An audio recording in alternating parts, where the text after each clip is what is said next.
very often. I am really curious to see what's going to happen in this best of 3, but it should be a good one. Well, all right, Roddy, we're here in this first game of the best of 3 on Blue Shift. In the top right-hand side, coming all the way from Korea, it's sOs. Or as some call him, $O$. And in the left bottom side of Blue Shift, we're looking at the main base of the man who had the best year in StarCraft 2 of his professional career. Can he close it out here? It is HeroMarine. And already I'm seeing a probe coming across the map after Pylon, and was it after Pylon? Yeah. Yeah, it was. So that's a quick scout out of him. Mm-hmm. And even little things like this, guys, like this is not the crazy we're talking about, obviously, but I will tell you from HeroMarine's perspective, that does strike him as odd. This probe is showing up quite a bit earlier. There's the first thing that's going to happen. It's going to be a gas steal. Now, HeroMarine was not necessarily posturing to necessarily take that, but of course he won't have that option available to him now. And that does narrow down the possibilities for sOs, but also makes things weird for HeroMarine. He's like, is this the beginning of something else that you have in store for me? I mean, we're talking about things being weird and odd, and this may not seem like the craziest thing ever, but if you're HeroMarine, you're like, what? Why do you send your probe to the other side of the map that early? And the reason why this obviously hurts Protoss builds is that probe could have been gathering minerals right now. It could have been mining gas, because you don't even have proper saturation that early on. Now he also steals a gas, and that's not something that normally Terran players will really be shocked by. It's like, okay, you want to take my gas, so what? But when the stakes are this high, when the stage is this big, you're like, okay, like what is going to happen here? Is this going to be some really weird game where you're going to chrono boost units? Is something else being proxied? Now HeroMarine cannot make the Reaper because he probably feels he won't have enough gas for the rest of his build if he decides to do that. So he's going to open up with a Marine. So now I think it's very important that HeroMarine gets a bunker quickly, Jeff, because there is no ramp going into the natural here on Blue Shift. And the good thing about this is that HeroMarine did actually spend the resources to send his SCV across the map and scout, and he will see the Zealot coming out. Now, the Zealot in and of itself is not the biggest and scariest thing in the world, but like Roddy already pointed out, the Reaper would be what will eventually chase down something like a Zealot. But with just a Marine, a Zealot can become very powerful, so that bunker is going to be necessary, but also a little bit scary, Roddy, because a single Marine or two in a bunker, that's not going to hold off a Zealot either. It can run right past. So the weirdness starts early and often with sOs. There's going to be a nexus behind that, and we're going to wait and see what kind of tech choices he makes as the Zealot begins its attack. That SCV was in a really sweet spot. It's important HeroMarine doesn't mess up the micro here, and he does not. Bunker will complete. Marine jumps inside of the bunker. So far, so good. Yeah. If this wouldn't be like sOs playing, you're playing against sOs on the global finals, HeroMarine would look at this and be like, okay, this is a really good start. I don't know what this Protoss is doing. That's how normally these Terran players analyze these kind of openings. And it's going to be a Twilight Council behind that, so we'll have to wait and see if it is going to be Dark Shrine or Blink or both. Something along those lines. The gas still being taken inside the main. Now, of course, as the natural finishes up, we can see a gas has gone down there. So for right now, HeroMarine's saying, I'm not even going to send Marines back there to deal with that. You're just such a weird player that I'm going to kind of see what happens here, then maybe go deal with it. And that's all fine and good. Now, a Robo is queued up here as well. I'm feeling Dark Shrine. Yeah, I think you're right. I mean, that's a very quick Robo. He's going to fire a Blink. So far, I'm not impressed by this opening from sOs. It really doesn't seem like it has accomplished anything. He is only 4 workers ahead, and I say only because Protoss can have a bigger advantage in this phase in the game. And then don't forget that he wasted some Chrono Boost energy on Gateway units. He also sent a probe to the other side of the map very early on. Didn't accomplish much, and we've been talking a lot about HeroMarine, but we can talk about sOs as well. A lot of players had high expectations of the 2-time world champ coming into this tournament.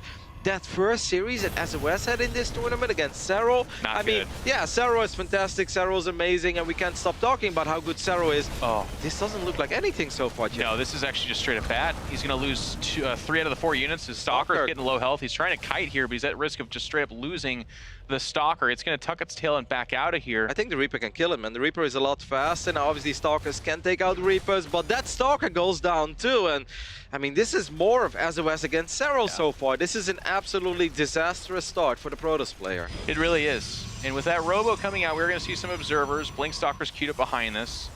There is no army for sOs. That's kind of weird, but for Protoss players, it's not Super unweird. No, but normally if you go up to 3 bases, 4 minutes and 40 seconds into the game, you at least have 4 or 5 stalkers with blink, maybe even a sentry, a shield battery here and there.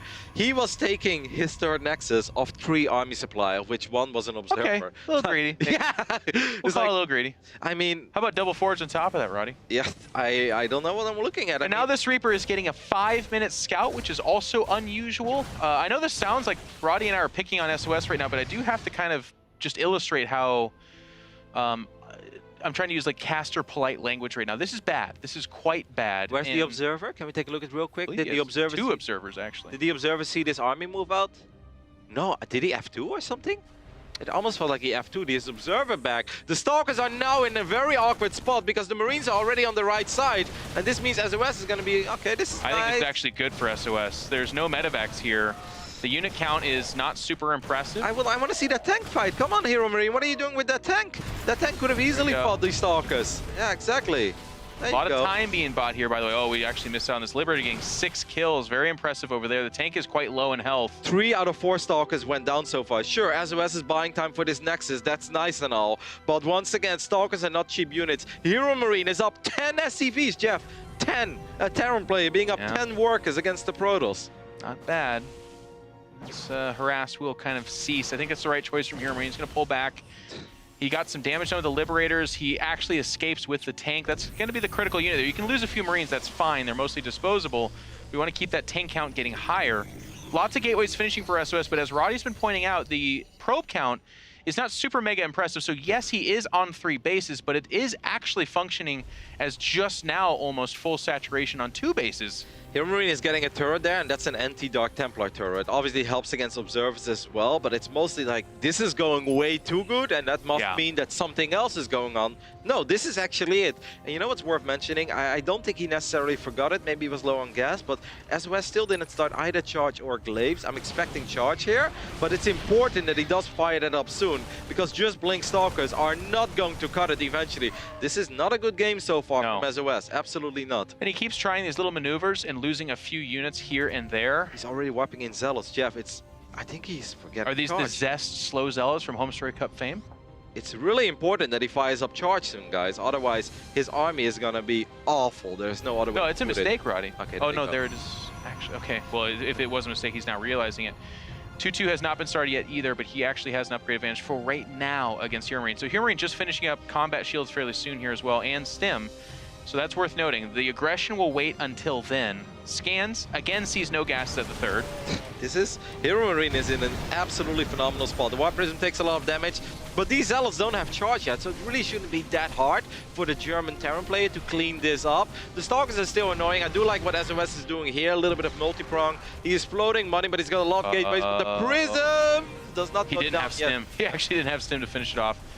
With the Warp Prism living, by the way, that's such a nuisance, because if you pick that off, it's almost an insta attack for the Terran player. They're like, well, oh no, did the Viking get it? Did the Viking get it? Yeah, I mean, he's firing up a new Prism, so I think you're onto something. And sure, this may have looked kind of cool, but Stalkers and Zealots, guys, I've said this many, many times in my casting career already. They're very good as long as the armies are small. You look at HeroMarine's army supply right now, 66. In a minute or 2 from now, and he's going to be closing in on 85, 90, or even 100 army supply. Zealots are not going to cut it anymore. There's no +2 armor on the way either. Yeah. I know it seems like I'm being very negative about what SOS is showing us so far, but this is just not very good. Yeah, it's he definitely improvs when he gets into these games, and right now he's still down 10 workers. He's improving to a crowd that's not clapping and they're not laughing, and he's just like, The big concern here for me personally, Roddy, is the medevac count, by the way. One of the natural things that can happen is that medevacs can peel off and go for drops. You pick them off, so the Terran has only 3 or 4 with their army. Right now it's like 6. Yeah, exactly. It's 6, and there's more coming. And if you get up to that count, Zealot Stalker cannot actually compete with it. Oh, look at those 2 Widowmines as well. They're getting a couple of juicy hits off. I don't think the Zealot count is high enough at all. Maybe the multi-prong can get something done, but there are so many Marines and Marauders here. The tanks on the high ground are destroying these Stalkers. And sure, there is a massive warp in the main base, but SOS needs to start killing an insane amount of SCVs to make this worth it. No, he's down 30 some odd supply. The Zealots are getting to work, but a little bit haphazardly. Yes, 9 SCVs did die. That's not critical damage whatsoever. The War Prism's still just hanging out there. I think the Viking is hovering around here, but the Zealots get cleaned up essentially for free. Soccer count is not significant, so they show up to do some damage. It looks like they might get a depot for themselves, a couple of SCVs. But keep in mind, this is the other part of this. These Warpins are the Warpins that are not at home, so having just lost his army, SOS is sitting at 40 army supply. He's getting doubled in that regard. Armor is just, it's actually approaching being finished up, so he should be on 2-2 by the time we get to the big fight, and now sloppily losing the War Prism. I mean, 17 SCVs going down, that seems like a very big deal. I really don't think it is. HeroMarine still in there, triple orbital, only 11 workers behind, almost doubling the army, and SOS is not transitioning yet, guys. It's still gonna be Zealots and Stalkers. Sure, there is an Immortal, but an Immortal only has 2 gases. Yeah, Kevin. An Immortal doesn't change much. Oh, 3. Okay, sorry. He needs a Robo-Bay or Templar Archives, but I don't think you can ever afford Storm here. SOS is in an insane amount of trouble. This is not looking good at all for the 2-time world champ. He's setting up an army to try and get a flank on this, but with it being a Bioforce, the flank doesn't actually matter as much. There's the Terran unit's going to try and kite backwards. This is about as good of a fight as you can ask for from SOS, and he is going to be able to push this back. But my concern here is that that was his trap card, right? Like the flank was as good as it gets for him. There is no other follow-up to this. Unload. HeroMarine playing with fire. Well, he's going to unload, and he actually could turn this around. He's just lacking the confidence, I suppose. I mean, sure, there is +2 armor right now that makes these gateway units a little bit stronger. This was indeed as good as it's ever going to get for SOS. And I think that HeroMarine maybe got a little overeager there. All of his forces were not at the same place, because if they were, 0 chance for that Protoss army. Scan's looking for that 4th base. It's going to actually be up there in the 12 o'clock area, and is mostly saturated. So SOS still playing the tune of, he's approaching 3-3 upgraded gateway units, Zealots and Stalkers, that's it. There is no Templar Archives, there is no Robo Bay, there's no Stargate, of course. He's not taking additional gases, so this is going to be what he's going to do to try to close out the game as soon as possible. Liberator is going to spot this War Prism here. That is an awesome heads-up call for HeroMarine, so he can get a couple of units in position to potentially deal with this. Oh, +3 attack, that's kind of weird. That's a gimme here. Yeah, this army is going to get slaughtered for HeroMarine. HeroMarine, I mean, forward. A couple more moves like that. Yes, HeroMarine's still up in supply, and he's just trailing in 10 workers, but if he loses 3, 4, 5 medevacs, and his Bioforce starts to get pretty lackluster, he hasn't started 3 armor either. Actually, he hasn't started 2 armor. He's about to be behind a good 3 upgrades or so if this continues this way. Yeah, he's starting +2 armor right now. That's indeed a little bit sloppy, but Widow Mines and Ghost are still going to absolutely slaughter Gateway. I agree. It's just that he's doing everything he can to give SOS that opportunity. No, you're right, you're right. A minute or 2 ago, I thought this game was pretty much over.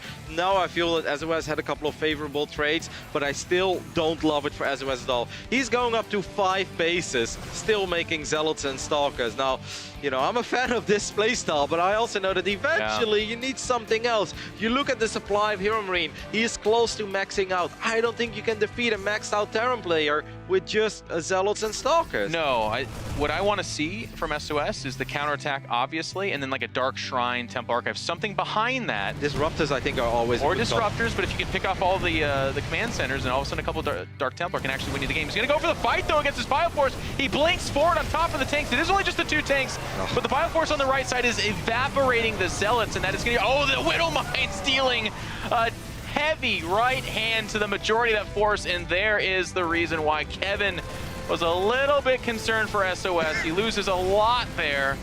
All I can say is that I talk from experience, you know. I've had fights like this, guys. Not once or twice, but a million times.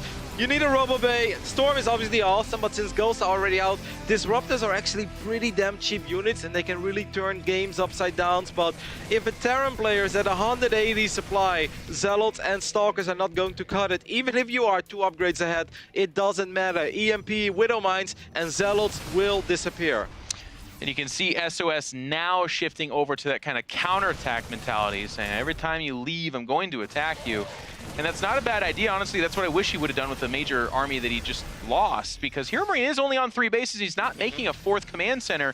So if you get a mid-map and you start attacking back there, it's still dicey, obviously, but maybe you can get him to make a weird choice. No, I think you're spot on. If sOs keeps counterattacking, then maybe the 5 bases can really come into play. But if he's going to fight his army, he's going to need some miraculous dodges on those mine hits. And he's going to try to fight into not only the mines, but also these Liberators are set up here. The Terran Force bot is just stimming forward, and that's going to be it. SOS is going to jump in there. His own force field's kind of working against him. The Zealot's not really finding the pathing they want. There is one Immortal added into this fight, but the army supplies actually going a little bit in favor of SOS. Maybe the top of this ramp was the good call here. Upgrades okay. Medevac's still hanging around. Now the SCVs kind of pull forward. Not many Zealots left, though. SOS needs a few more Zealots. He still has a little bit of money in the bank. 25 SCVs went down during all of this. There is a counterattack as well. Oh, the warp. HeroMarine needs to do more than he's done so far, because now he's suddenly very low on the SCV count. SOS is going to scrap this out. It's close, but that fight was just too close, and the economic damage behind it. The Stalker's playing forward, and that was a horrific choice. I'm not sure why he did just that. He loses all the Stalkers essentially for free. The Liberator still stands, and these Medevacs are over the top. We are in for a knife fight here. The Bioforce is going to make its way over here to this more healthy bases. I mean, the Medevacs are quite low on HP as well. That's off the reinforcement. I love that blink by SOS. He's going to pick up that Liberator. A couple of probes did go down. Can he push back these bio units? Because if SOS does that, then obviously HeroMarine is going to be in trouble. Oh my god. With that warp and the Zealots joining in on top of this, Medevac's low health. There's still Stalkers here. SOS is now up in supply. Still trailing an army, but that's all that there is here. Wow. And now HeroMarine is trying to recover back at home. He's down in workers, but keep in mind, again, he doesn't have an additional base, so you don't need actually 66 SCVs. But Roddy, I am horrified because HeroMarine had this game absolutely in the bag, and it was those counterattacks, but it was a light counterattack. It was like 5 Zealots, and that's all it took to possibly put this game squarely in SOS's favor. What a sick fight on top of that ramp. The Stalkers being in a perfect concave, just having the reinforcements coming in over and over again.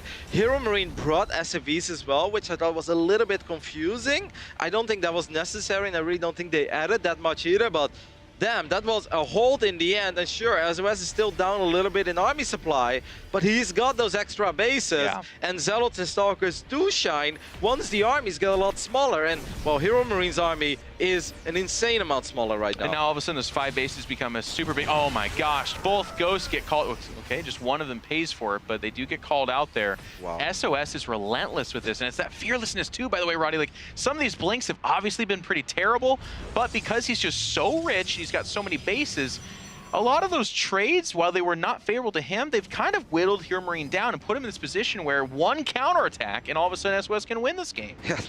What a bizarre game by SOS. I don't think it was pretty, and it definitely wasn't convincing, but he did take all the bases, and yeah, like you said, he was sort of holding, even though he eventually lost the fight. He did so much on the other side of the map as well. He picked off a few Zealots, and now SOS is moving in for the kill. He finds a couple of these Marines as well. You got to be so careful, HeroMarine, because HeroMarine needs to cherish every single Marine he has. The army of HeroMarine just does not look nearly as impressive. That Liberator is up towards the front. He's going to join his friend in death. The Marines pull back, trying to do what they can. These force fields are getting kind of weird for me to call out because they're just so strange, but the Zealot's going to jump forward here, and they're going to go on top of this, but it's the Stalker count that's going to prove to be fatal here as they pick off a lot of those Marines. Now, some Marines are trying to reinforce, but there's actually a force over there as well.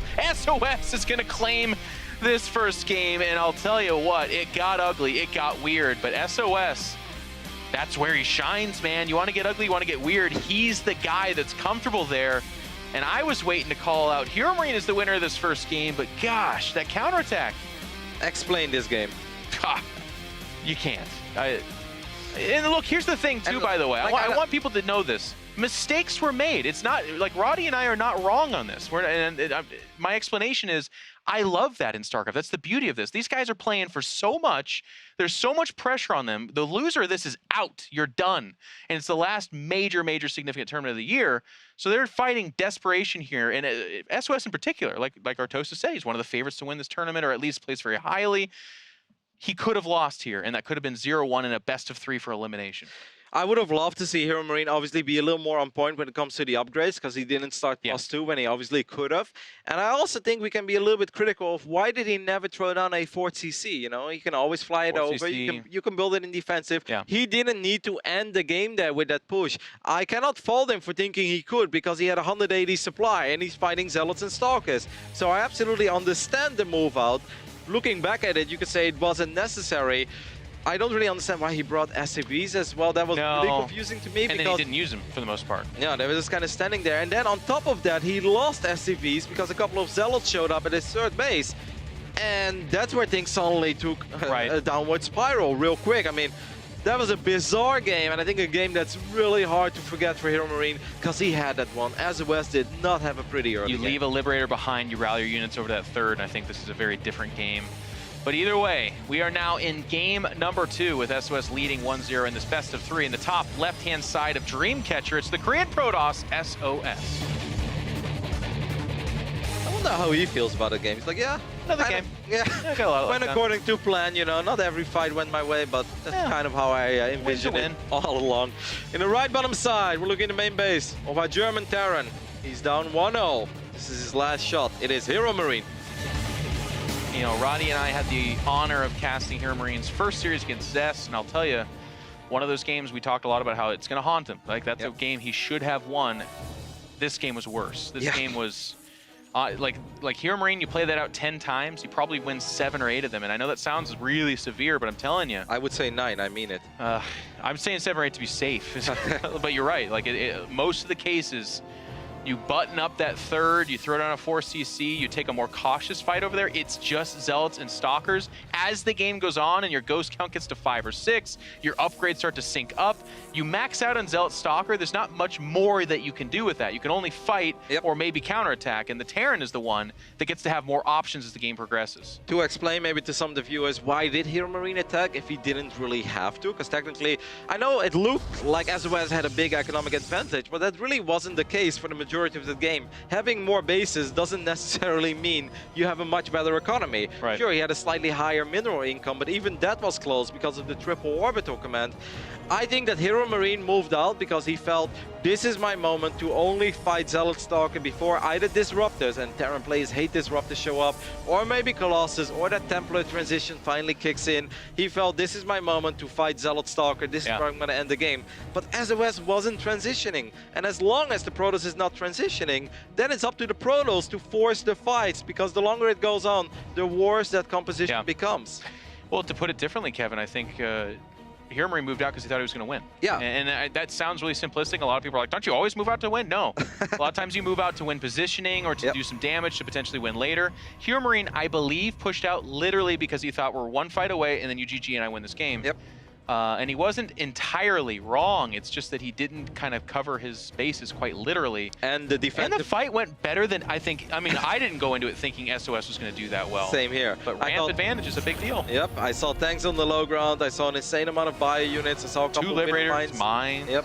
But sOs did a really good job in making sure the mine hits were not as disastrous as they could have been. He did a fantastic job for keeping his Stalkers alive for as long as he did, and yeah, just a lot of things went this way. This is already, guys, a much better start for sOs. You look at what he accomplished on Blue Shift in the beginning of the game. Not much at all. Now this command center is not even finishing up, and that's just like adding insult to injury, right? You said it before, it's hard to shake those games off if you're HeroMarine, and now this is how game 2 is starting. You're like, ugh, can't even finish my There's PC. a probe at the top right-hand side of the map. I believe it has not built a pylon, though. And I love that he actually took this Reaper and just scouted. So he sees the blinking Twilight Council. He knows that something is being upgraded there. Yeah, but compare this game to Blue Shift. CC has been delayed by a lot. 8 worker advantage already. Previous game it was like 4. Stalker survives. I mean, Blue Shift was a disastrous start, I think. This is... both gateway units go down. It's a little bit ugly. This is nice, though. The Reaper is actually finding a little bit of damage. But I still think sOs is a lot more satisfied with this start. Yeah. Certainly so. A couple of gateways being added behind this. This Cyclone has dreams of killing that Stalker. Unless it stops, it will not happen. And it will stop with some friends. So the Cyclone is going to sloppily die mid-map for nothing. And the good start for sOs continues to be good. I think he might just take the gold. Yeah, I think you're If he wants to play Zealot Stalker again, which... oh, he's sending out this probe. I mean... Caster Curse is real. Like, that makes logical sense, and I agree with you. And then he's like, no, of course not. Might just be his 4th and his 5th base, though. I mean, if he played that style on Blue Shift... You know what's good to know is that when you commentate sOs, he doesn't know either, is the best part. We're like, I think he's going to take the gold there. And he's like, I don't know if I'm going to take the gold there. Yeah, I am. I mean, I can't blame him, right? If you want to build Zealots and Stalkers, you don't want to mind gas. Yeah. might as well take the gold ones. The power of this style is that it's very hard for Terran to punish bases with only 2 meta effects, because Protoss feels a little bit like Zerg when they play this style. It's very swarmy, just an explosion of gateway units, a lot of Zealots being wiped in left, right, and center. The upgrades are in favor of Protoss because of Chrono Boost. So yeah, it makes sense. This is very nice because the Stalkers are way out of position. He is doing the same thing, by the way. And this is funny because this is what Zest did. Yeah. So poor HeroMarine, because he goes to that Zest match and his comments afterward were like, I didn't think he would do that. He's going to the SOS match where everyone's like, I don't know what SOS is doing. SOS is like, I'm going to do what Zest did. We're all doing the same thing, apparently. And here's why this is so hard for them, by the way, for our audience. This style commands the Terran to basically, because Terran feels this pressure to be out on the map, being busy, being aggressive. This style counters that. If you're out on the map, you're being aggressive, unless you get lucky, you're probably losing medevacs. You're probably killing insignificant probes against the 4 or 5 Nexus with a bunch of no Gatsby in mind. It's a very combative style to ask the Terran to turtle to 3 or 4 bases, muscle up to 3-3, then move out. No, you're spot on. It goes against the nature of most Terran players, right? They want to be out on the map. They want to start trading, look for openings. Against this style, it's like Protoss is the Terran in the matchup. Protoss is looking for the openings, trying to get some economic advantage. And as a Terran player, can you go for a 2-base all-in?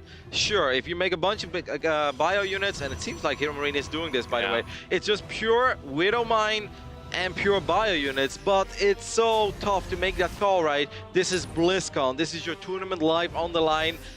And it's scary. You throw down a Dark Shrine, you counterattack onto 2 bases.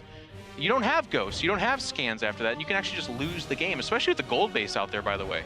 Because with that commands is, where do you go? Do you go up towards the natural main? I think that's where you do have to go. Exactly. I think that was a mistake, by the way, in the game that HeroMarine had against Zest, even though that was a slightly different game up to this point. The idea was the same. But you remember when HeroMarine kind of won a fight, but then he went towards the gold? I think that was a mistake, because then he gave Zest more time to still warp in from 3 bases rather than the 2 bases that HeroMarine has, of course, right?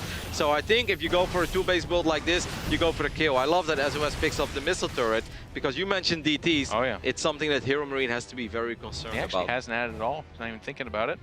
Liberator's going to mostly come back, and then here's that push. It's going to go right down the middle of the map, and this is the army that's supposed to end this game, and I don't see it, Roddy. No, he needs more. He needs more firepower. Definitely needs more Marines. Like, having a couple of Marauders in the front is very nice, because they can tank a tiny bit. You have a couple mines, but you need a bigger bio ball. Yep. And it's hard watching this, too, because this becomes... You know what's interesting? SOS didn't start 2-2 upgrades yet. Sure. It feels like he's expecting HeroMarine to go for the 2-base. Who's waiting? Yeah, and he's like, you know what? I just want to get as many units out as possible. The mine count is starting to look pretty good here for HeroMarine, but if HeroMarine would know that 2-2 upgrades are not even on the way. I mean, this is such an awkward game, right? Oh, this is going to hurt. And immediately the counterattacks, you're just not going to mine from the main, and I think with him mid-map, he actually just drags the SCVs away. Oh, he's actually going to come home, too.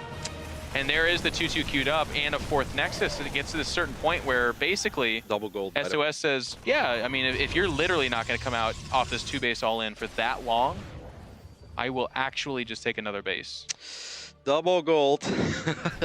I mean, HeroMarine needs to take out this would be a big deal. Yep, he needs to take out this prism. The mines, that's a lot of mines here. Doubled all the Zealots. That's a lot of Zealots disappearing. I think this was really damn good start for HeroMarine. I am really shocked that SOS is trying to force this issue. He's going to lose all those Zealots. The Stalkers are just A-moving here, so they're shooting ineffectively into units that are getting healed. That's massive, though. Zealots up in the main off the F2 actually stop fighting here, or they're trying to avoid these Liberators. I'll tell you what, I did not like this for HeroMarine, and I still think he's behind, just positionally, but that was pretty bad for SOS, I want to say. Look at SOS, he's so hyper-aggressive. I mean, he's mining up that gold, he's setting up another gold base. I think the Prism got shut down, though. I don't know what happened. Yeah, it had to have, because it's dead now. Yep. All right, so this is it. HeroMarine doesn't have to worry about a Prism in the next minute of this game or so. He has a bigger army. He needs to get all of his units in the same place. Does he have the Widow Mine count, though? Only 3 mines at the moment. I mean, he has 30 Marines, so that looks good. He's getting shadowed by these observers the whole time. I mean, the Widow Mines are going to try to go down here. The Liberators are actually quite low in health. Zealot's giving chase here. He's going to back up. And that was massive for SOS. He just picked off all 3 Widow Mines. Finally, he does kill that Observer. Immortal out by itself, but this army is actually pretty big for SOS, and getting very simple. He's going to just fight inside the Liberator range here. He jumps on top of it. Stalkers blink forward. They're going to try to target down this Liberators. They do exactly that. And the Bioforce is getting whittled down, even if he somehow wins this fight. I don't know that he has the staying power to keep going. No, he doesn't. HeroMarine taps out. sOs is going to 2-0 the young German player in advance to that decider match to be played a little bit later. Roddy, it got weird. sOs came in with a game plan, though, and it sealed the fate of HeroMarine here. It felt reckless, and it was definitely hyper-aggressive, but in the end, sOs gets the job done. I think that game 1 was a miraculous victory. I still don't really understand how he did it. Game 2 made a little more sense to me because Dreamcatcher is good for that kind of playstyle with the gold bases as well. And yeah, reckless, but he got the job done. And that's, at the end of the day, what pays the bills. So sOs will move on beyond this match to face Zest a little bit later in an awesome PvP. One of those two players will not be playing next weekend at the BlizzCon quarterfinals and beyond, which is just an incredible thing to say. But yeah, it got sloppy, got weird, but he was able to seal that win. And the funniest thing for me is that he came into this with like a kind of meta thing. Like, it's a little bit weird, and he gave his signature hyper-aggression, but beyond that, it didn't get that SOS-y. Just a rough series for HeroMarine there. I think especially that first game that absolutely broke him, right? Like, you play a good game, you feel like you're in control. He was scanning bases left and right, and like you said, he moved out to win, and you can't blame him for it. I think everyone that follows a lot of PvP felt the same way, and for them to suddenly end up losing that game, that is so hard to mentally bounce back. Either way, we enjoyed it. Hopefully you guys did too. Let's see what Kalaris and the boys on the couch think about this best of 3. That's right, thank you very much. And sOs is able to advance on to the decider match later on in this group. I'm joined once again by Todd, Mr. Tasteless, and Maynard. And guys, I think that, you know, overall looking at that series, yeah, there were some mishaps here and there. A bit of a brutal series, I think, for HeroMarine, considering the start to the actual game number 1. Yeah, honestly, in game number 1, I was looking at the supply, and he wasn't doing too bad. He was ahead for like most of the game. He just didn't take the right fights, and it feels like there was a lot of potential for a victory here for him. So kind of sad that he went the way it did. Yeah, it's kind of crazy because game 1 he was looking so strong, right? And he kind of had the right idea, but the execution just wasn't there. Yeah. And I think that is by far the most impactful thing that really happened in that whole series, because I think that's what then led him down the path where there was ended up dying. There was a bit of sloppiness from both players. Obviously, sOs started game 1 off with like some very questionable maneuvers. But it seems like the style that he managed to get into eventually, that really heavy mass gateway style, that Zest actually, you know, HeroMarine said that he was surprised by Zest's, you know, style, and that was exactly that. There's like tons of gateways, no disruptors, no storm, no colossi, just so many charge lots and stalkers and sentries. It just overwhelms. Yeah. And it just really seemed like HeroMarine is just uncomfortable playing against that style. And, you know, speaking of uncomfortable, I think it's going to be a little bit uncomfortable going back and watching that second game, I suppose, for HeroMarine, considering those gold base up towards the top right-hand side, gold base second take. It can be a bit of a nightmare when kind of playing in that situation, Maynard. Yeah, and he was pinned in so heavily into his natural as well. There just really wasn't any breathing room to get out there and try and do any economic to SOS, any economic damage rather to SOS. So he just, that much mineral income, you're never going to be able to stop, you know, just warping in Zealots, which is basically all he needed to do in the end there from the mid-game onwards. Yep, absolutely.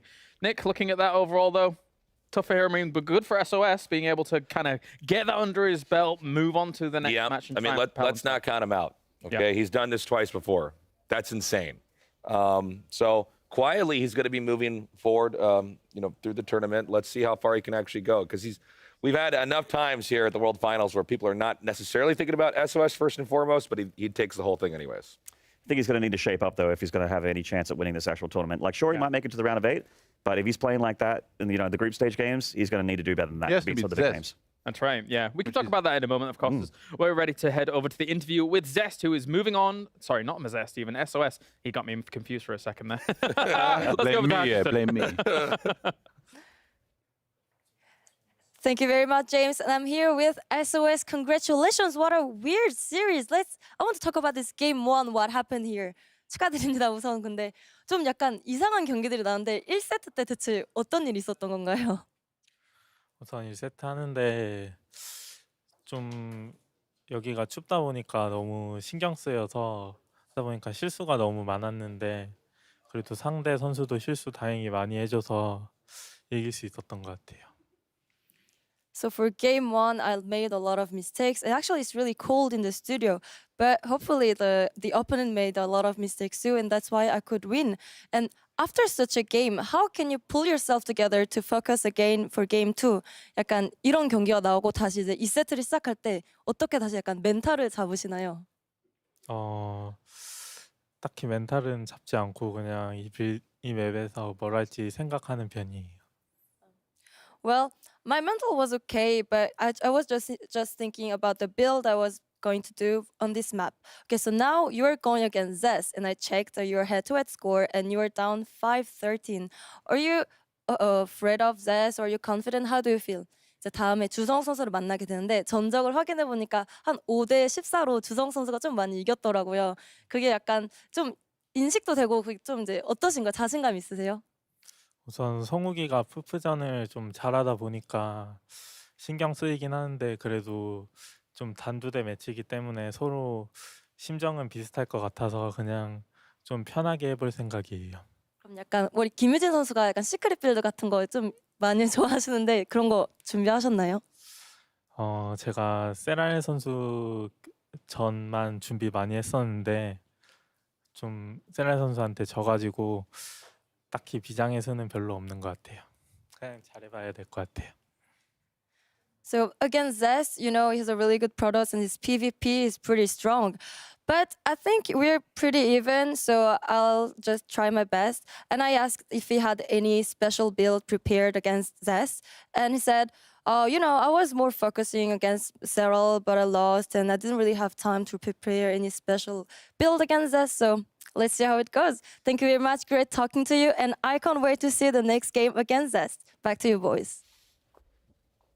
Likewise, always kind of a treat here to see PvP, especially when it comes to SOS, a player who has built even some of his tournament success as a whole. If you think back to something like the $100,000 winner-takes-all tournament, that PvP in itself was kind of crazy to say the least. But as we say, we can kind of break down exactly what was going on there overall in that series. Unfortunate for HeroMarine to go out like that, I think, but he's definitely one of the hopefuls, I think, for 2019's WCS season as a whole. Yeah, for sure. He's one of those players that keeps on growing, and I think this year he's had a pretty impressive year for sure. He doesn't put that much pressure on himself, I think, anymore, and it really shows. Yeah. So he might be able to do better next year, and I hope for him. He does so. I'm pretty sure he's going to keep on playing and trying.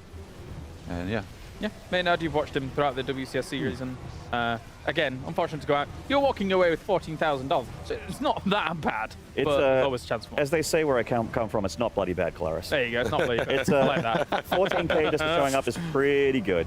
But what impresses me most about HeroMarine, I mean, obviously he's an amazing player. Yeah. He's so composed, and he's not that old. Like, he's a very young kid. Yeah. You know, he started pro gaming at a very young age off the back of his brother. You know, his brother sort of the backstory is that he's, you know, he had that older brother sort of story where his brother was a gamer and then he followed his footsteps, then managed to sort of become that pro gamer and reach that level. And he's so composed for a young guy, and that's really impressive to me because a lot of people can't do that. Yeah. But it's a sign of a guy that can go really, really deep and have a very impressive career. Because the only thing I could really say about this is it's too bad in game one, the idea was there and the strategy, I think, was the right one, but the execution wasn't. And that sucks.